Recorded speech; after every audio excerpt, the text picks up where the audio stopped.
오늘은 우리 복음조화 116번 제목은 하나님의 두 나라입니다.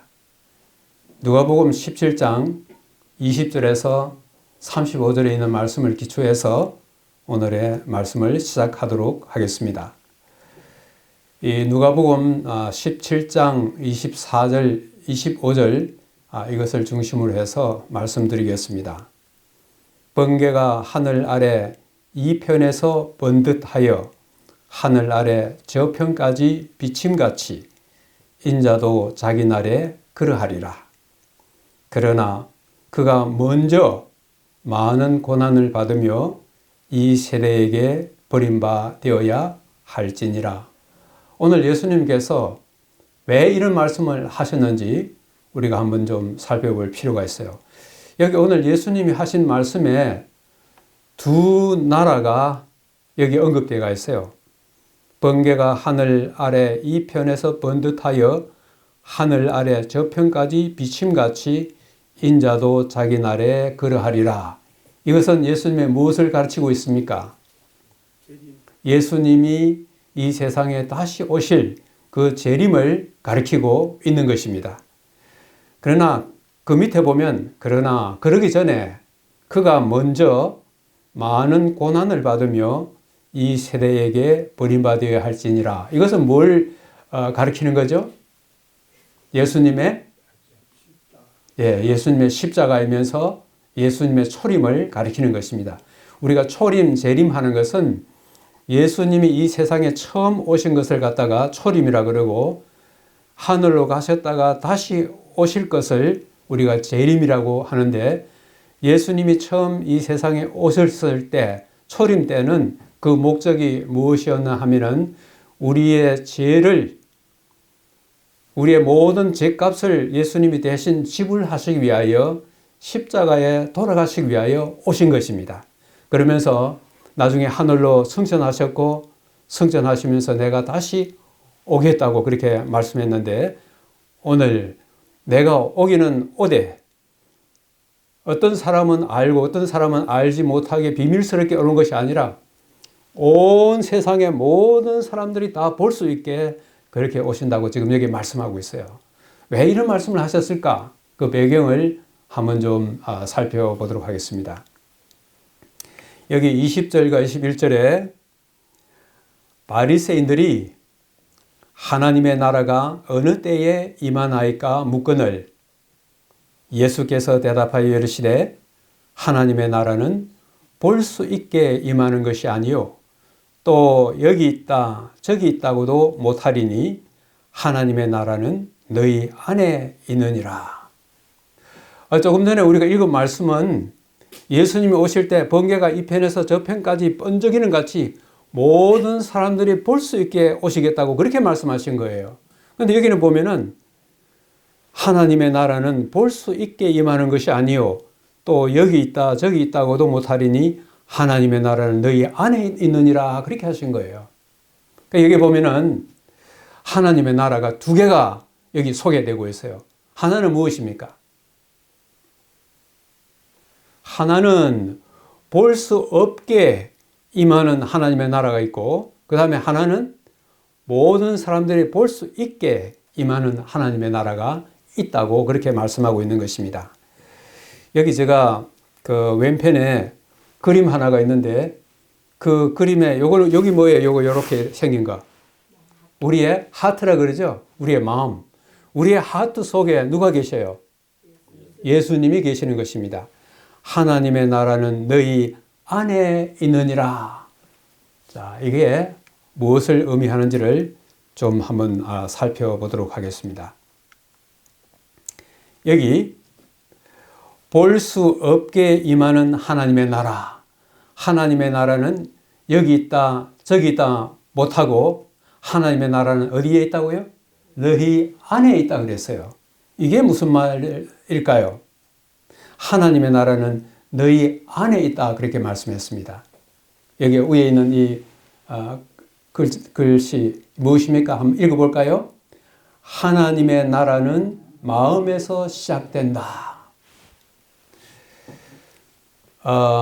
침례 요한이 등장하여 장차 오실 그 메시아를 소개하기 위해서 사람들에게 이렇게 침례를 베푸는 과정에서 침례 요한이 제일 먼저 했던 말이 뭡니까?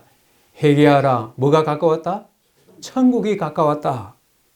예수님께서도 침례를 받으시고 하나님의 나라를 소개하실 때 제일 먼저 말씀하신 것이 무엇입니까? 회개하라. 천국이 가까웠다 그랬어요. 천국이 가까웠다.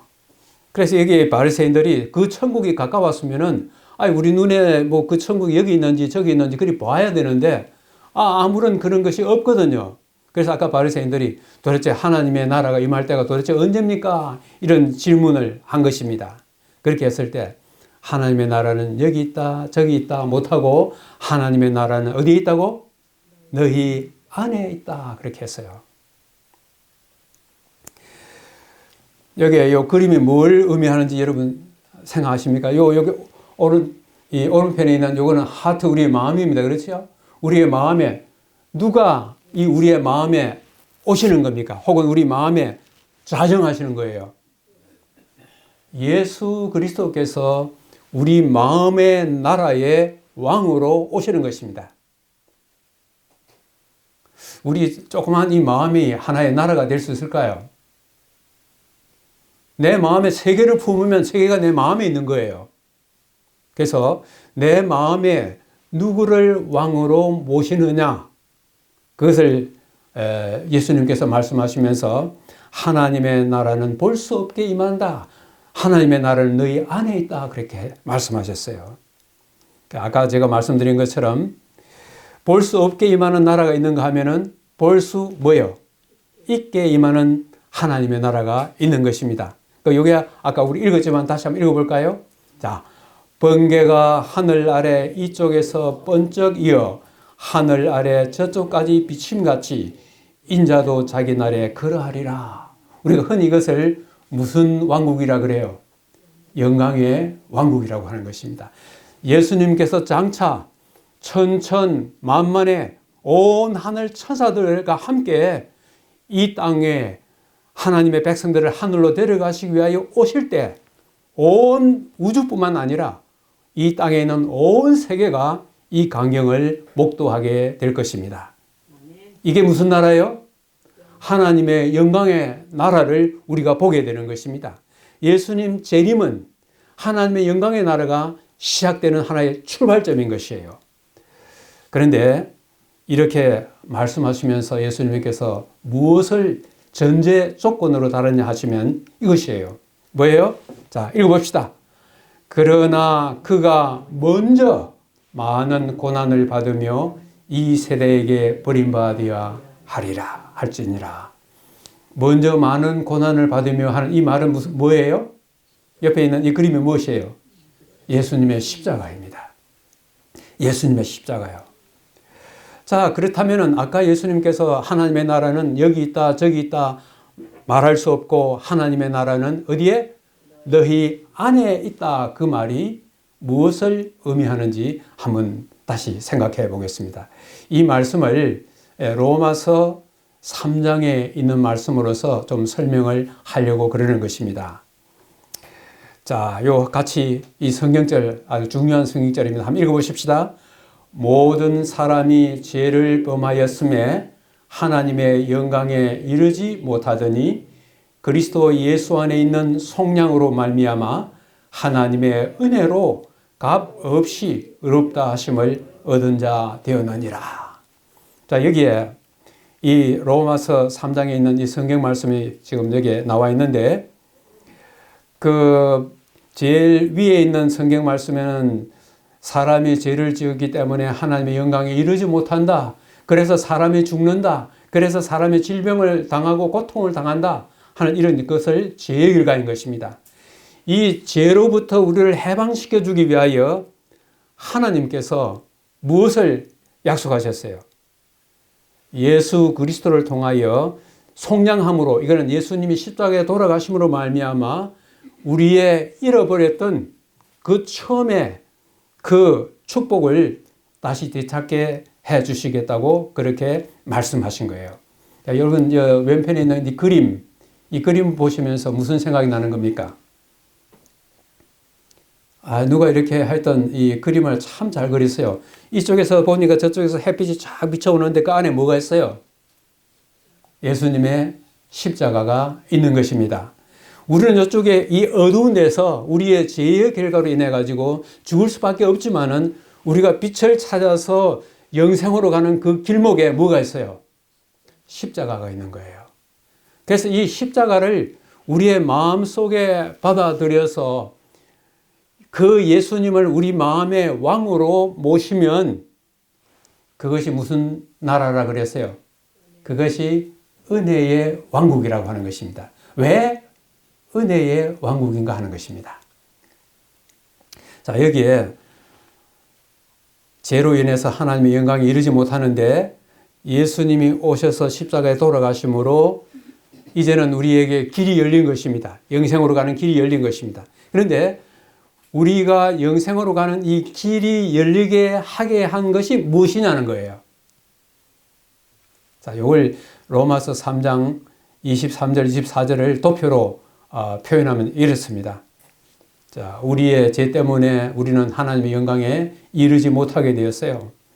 그 다음에 하나님의 은혜로 예수님이 십자가에 돌아가심으로 우리에게 구원의 길이 열린 것입니다. 자, 이 세 개 중에서 어느 것이 제일 중요할 것 같아요?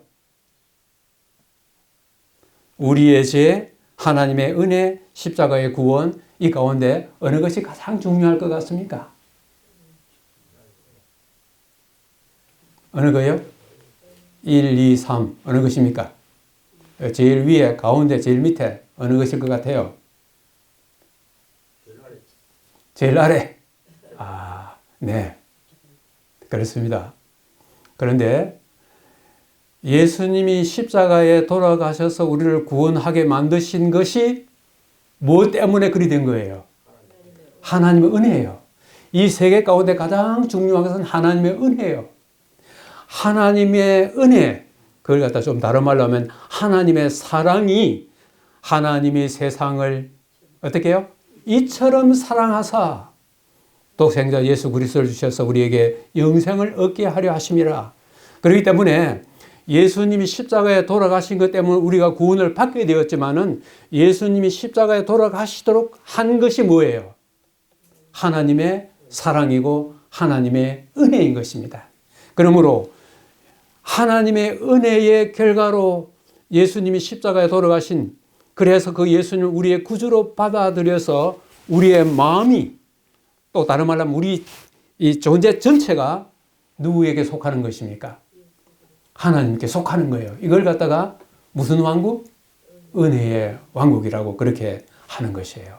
그래서 우리 눈에 볼 수 없지만은 우리 마음속에 세워지는 하나의 나라, 그게 무슨 나라? 예수님을 우리의 구주로 받아들였을 때에 우리의 마음속에 설립되는 나라를 은혜의 왕국, 은혜의 나라라고 하는 것입니다. 나중에 예수님이 천천만만의 천사들과 함께 오는 그 나라를 무슨 나라? 영광의 나라, 영광의 왕국이라 하는 거예요. 그런데 오늘 이 누가복음 17장에서 요것만 끝나는 것이 아니라 상당히 많은 부분을 예수님의 재림과 관련된 이야기를 하고 있어요. 자, 재림의 징조, 우리 마태복음 24장에도 오늘 이 누가복음 17장에서 이야기하고 있는 것과 유사한 것들이 많이 있지만은 오늘은 누가복음 17장을 중심으로 해서 말씀하는 것이기 때문에 여기에 있는 것을 기초로 해서 말씀드리겠어요. 재림의 징조 뭐가 있을까요? 뭐라 그랬어요? 여기에 재림의 징조 뭐예요? 물과 불이에요. 우리가 뭘 가리지 않는다 그럽니까? 물불을 가리지 않는다 그런 말 하죠. 여기에 재림의 징조로서 예수님께서 하신 말씀이 물과 불이에요. 자, 우선 물부터 한번 보십시다. 읽어보십시다. 노아가 방주에 들어가던 날까지 사람들이 먹고 마시고 장가들고 시집가더니 홍수가 나서 그들을 다 멸망시켰으며, 흔히 우리가 이것을 노아 홍수라 그렇게 이야기하고 있습니다. 이 노아 시대에는 비라고 하는 것이 없었습니다. 그리고 하늘에 구름이라는 것이 없었어요.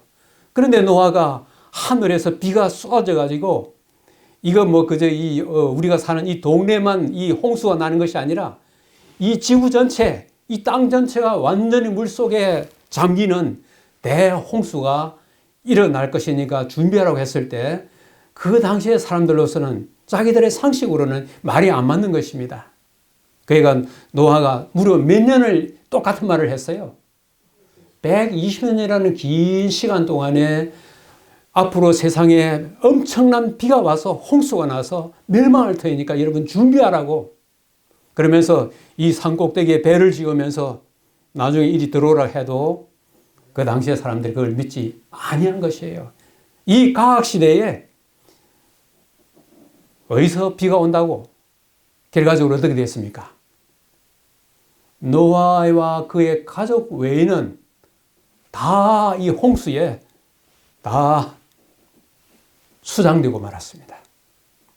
도무지 비가 오는 것은 이것은 과학적이지 않고 도무지 상식이 아니었기 때문에 아무도 안 믿었어요. 그런데 결과적으로 결국은 비가 와가지고 이 지구 표면에 살던 모든 사람이 다 죽었어요. 노아 홍수의 증거를 우리가 지금도 볼 수 있어요?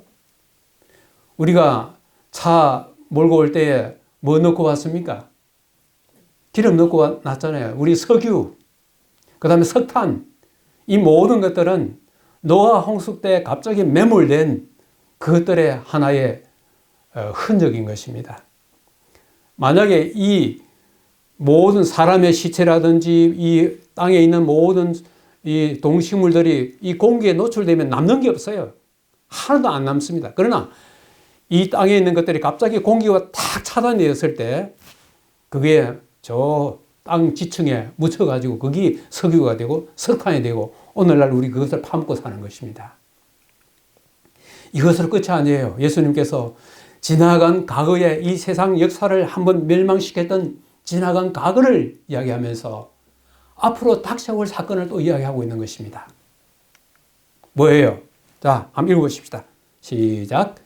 롯이 소돔에서 나가던 날에 하늘로부터 불과 유황이 비오듯 하여 그들을 멸망시켰느니라. 이 하늘로부터 불과 유황, 불과 유황이 두 개 합쳐지면 어떻게 된다 그랬죠? 유황은 그 성격이 뭐예요? 한번 불이 붙으면 완전히 태우기까지는 불이 안 꺼져요.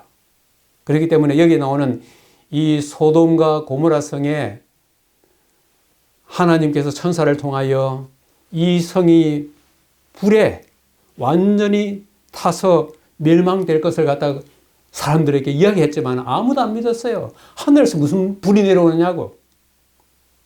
노아 홍수 시대에 비가 하늘에서 내려온다는 그것을 믿을 수 없었던 것처럼 앞으로 이 세상에 불이 하늘에서 내려와서 이 온 땅을 갖다가 태울 것이라고 했을 때 누가 믿을 수 있겠어요? 뭐 요즘 같으면 원자 폭탄이 터지면 뭐 수소 폭탄이 터지면 그런 식으로 이야기하겠지만은 그러나 앞으로 온 세상 전체가 불러서 소멸될 날이 다가오니까 준비하라고 하는 것입니다. 홍수 시대의 사람들이 비를 믿지 아니한 것처럼 우리 시대에 사는 사람들이 하늘에서 불이 내려올 것도 믿지 않는 그 이유는 똑같은 것입니다. 그래서 이 두 가지를 이야기하면서 예수님이 다시 오실 그 사건을 위해서 준비하라고 하는 것입니다. 자, 그런데 이렇게 이야기하면서 우리 사람들은 어떻게 살아가고 있을 것 같아요? 참 여기 재밌어요. 한번 읽어볼까요? 노아가 방주에 들어가던 날까지 사람들이 먹고 마시고 장가들고 시집가더니 홍수가 나서 그들을 다 멸망시켰으며 또 롯의 때와 같으니 사람들이 먹고 마시고 사고 팔고 심고 집을 짓더니 이게 뭐예요? 전부 지금 여기 먹고 마시고 시집가고 사고 팔고 집을 짓고 하는 게 무엇입니까? 우리 사람의 뭘 이야기하고 있는 거예요? 우리 사람의 일상사를 이야기하고 있는 것입니다. 아침에 해가 뜨면은 우리가 일터에 나가서 일하고 하루 종일 우리가 이 하루 일상생활한 그 모든 것들이 여기에 있어요.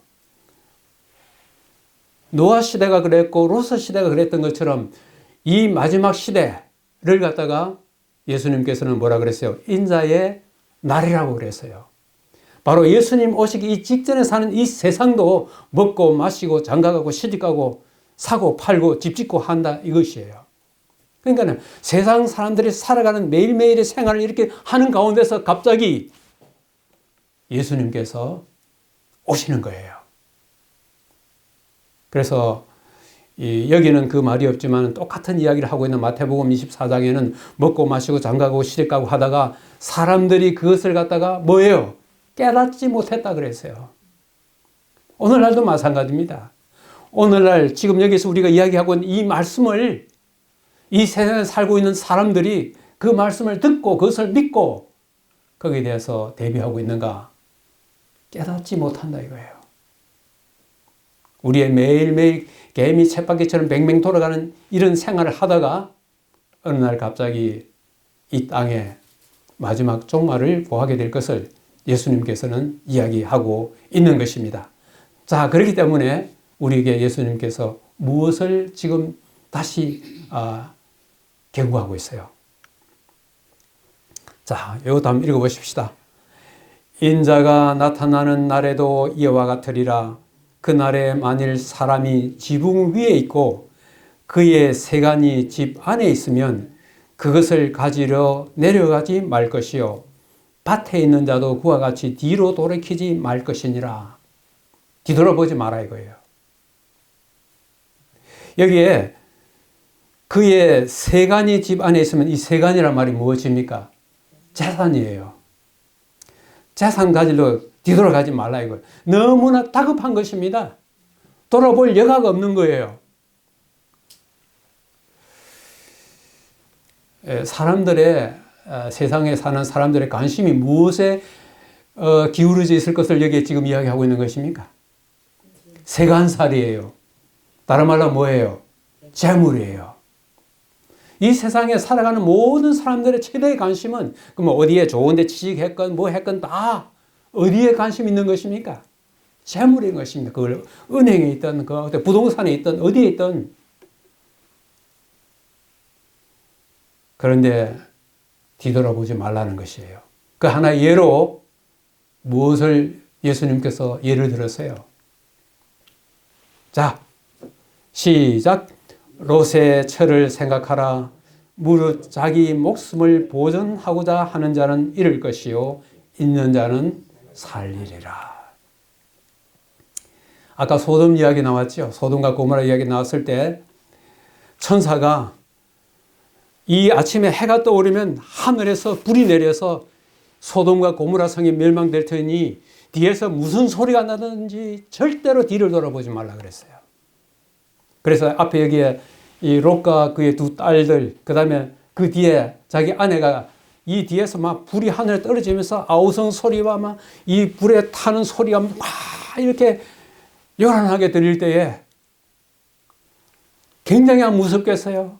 그래서 뒤에 도대체 무슨 일이 있을까 하고 그런 생각하지만 돌아보지 말라 했으니까 롯과 그의 두 딸들은 안 돌아보고 갔어요. 그런데 누가 뒤를 돌아봤어요? 롯의 처가 뒤를 돌아봤어요. 왜 뒤를 돌아봤을까요? 자기 집에 있는 세간살이.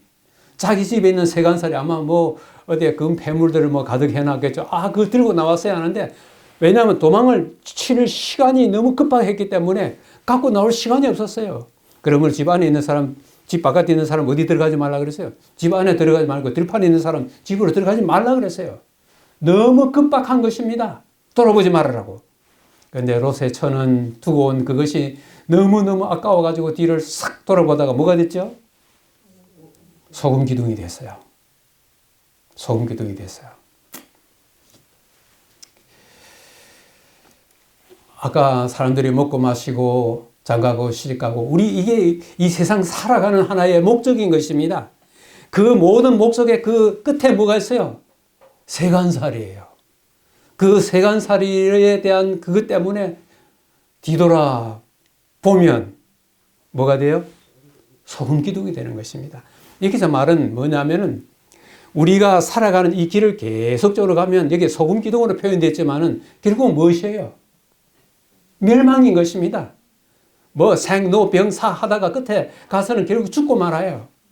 하나님께서 우리에게 원하시는 것, 예수님께서 우리에게 원하시는 것이 무엇입니까? 돌아서라. 이리로 와라. 거기에 뭐가 있어요? 영생이 있는 것입니다. 그 영생의 길로 가다가 뒤에서 자꾸 자기를 이 세상에 잡아 끌면 뭐 하지 말라고? 돌아보지 마라 이거예요. 우리 주변에는 하나님께서 부르신 그 길로 가다가 세상에 끄는 그 힘이 너무 강해가지고 뒤돌아보다가 떨어져 나간 사람들이 많이 있어요. 자, 그런데 여기 또 하나 재밌는 것이 또 이것입니다. 자, 같이 이 글자가 좀 작지만 한번 읽어보십시다. 시작. 내가 너희에게 이르노니 그 밤에 둘이 한 자리에 누워 있음에 하나는 데려감을 얻고 하나는 버려둠을 당할 것이요 두 여자가 함께 맷돌을 갈고 있음에 하나는 데려감을 얻고 하나는 버려둠을 당할 것이니라. 자, 예수님 오실 때에 양쪽으로 딱 갈라지는 거예요. 양쪽으로 딱 갈라지는데 여기에 재밌는 게 뭐예요? 두 사람이 한 침대에 같이 자다가 하나는 데려감을 당하고 하나는 버려둠을 당하는 거예요. 이 한 침대에 같이 자는 것 가장 가까운 게 무엇입니까?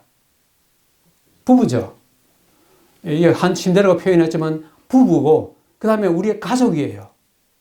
우리의 가족도 양쪽으로 갈라질 수밖에 없다고 하는 것입니다. 그런데 오늘 이 자리에 있는 우리들은 적어도 뭐 하지 말아야 되겠어요?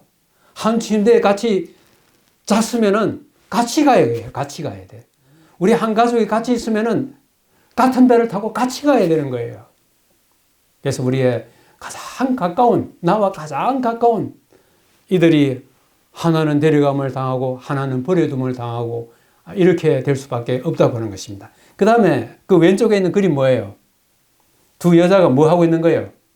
맷돌을 갈고 있죠. 맷돌을 갈고 있어요. 이걸 갖다가 요즘 말로 표현하면 뭐겠어요? 한 직장에 근무하는 것입니다. 한 직장에 근무하다가 하나는 데려감을 당하고 하나는 버려둠을 당하고 다시 말하면은 예수님께서 오실 때에 이 세상에 사는 모든 사람이 중간은 없는 거예요. 이쪽 아니면 저쪽으로 갈라진다고 하는 것입니다.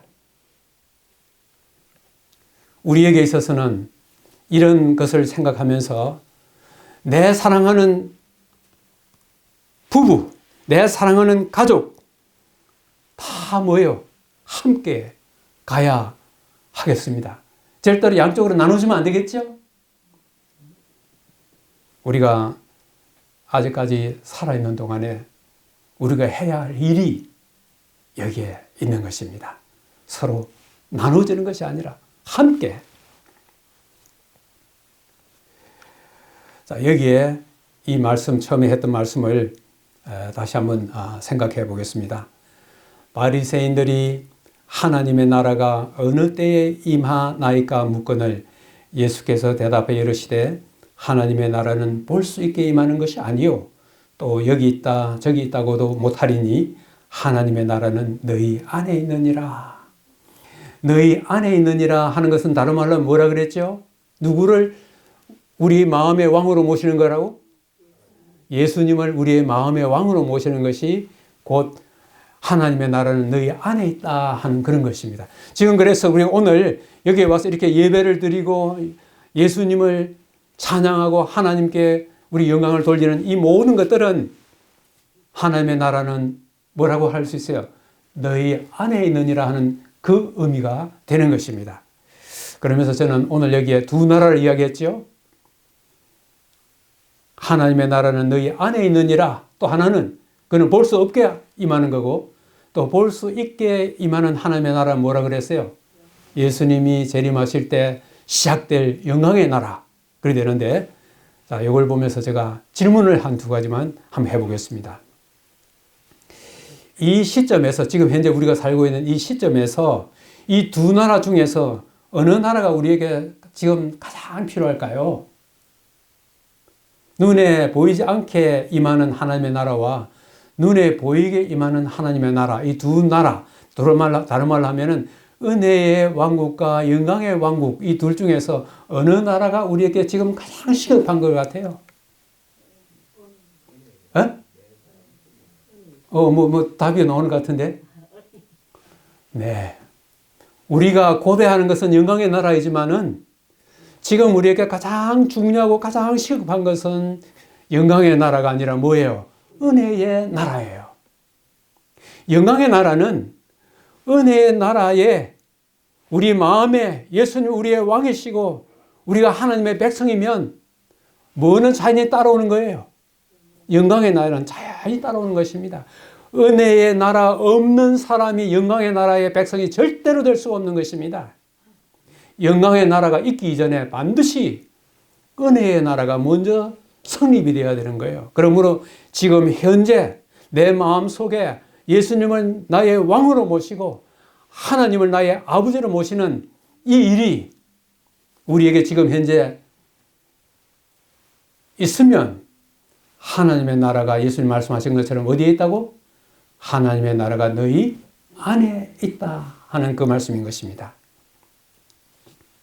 자, 그 다음에 두 번째는 이 나라를 위해 우리가 취할 합당한 행동은 무엇일까?